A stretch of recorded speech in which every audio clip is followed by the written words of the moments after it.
যে রোদ, দেখলেই 10 মিনিট আগে একটুখানি ছিটাফোটা বৃষ্টি হলো, আবার এই যে দেখো রোদের তাপ, দেখতেই পাচ্ছ। দেখাচ্ছি সবচেয়ে স্পেশাল, এই রোদের মধ্যে বুনু দেখো এখন করছে হচ্ছে মেকআপ, গোলে ঝোল হয়ে গেছে একবারে। তুই তো এমনি সুন্দর। তো রেডি প্রায় হয়ে গেছি, প্রচণ্ড গরম পড়েছে, রোদের তাপ তো দেখতেই পারছো।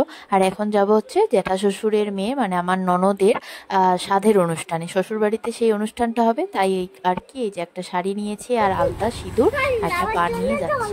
তো বেরিয়ে পড়লাম, এই যে বৃষ্টি পড়ছে টুপু, আর এখানে দেখো টুপুর টাপুর বৃষ্টি শুরু হয়ে গেল। ওখানে গিয়ে দেখি প্রচণ্ড পরিমাণে ভিড়, আর আমার ননদকে দেখলি সেজে গুজে ওই যে ওখানে বসে আছে, কিন্তু এতটাই সাজগুজ করেছে কিন্তু ওর অসুবিধা প্রচণ্ড হচ্ছে, 7 মাস যেহেতু, আর এত গরম গ্যাঞ্জাম, ফ্যান চলছে তাও খুব অস্বস্তি হচ্ছে। তারপরে একটু কথাবার্তা বলে চলে আসলাম আমরা হচ্ছে খাওয়ার এখানে, ওদের ছাদের মধ্যে পুরো প্যান্ডেল করে খাওয়ার হচ্ছে অনুষ্ঠানটা করেছিল।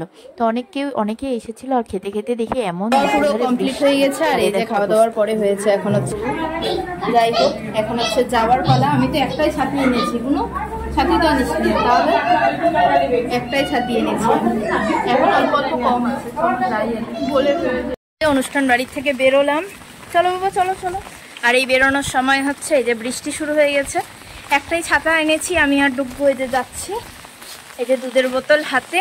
আর মাদের সকালবেলা বলেছিলাম ছাতা নিয়ে বেরোবা, ভুলের চোটে ছাতাই নেয়নি, মা রানা ভিজে ভিজে যাচ্ছে। আমি বললাম ডুববো আর তুমি যাও, এই দেখো মা আর বুনু যাচ্ছে, তো চলো যাই।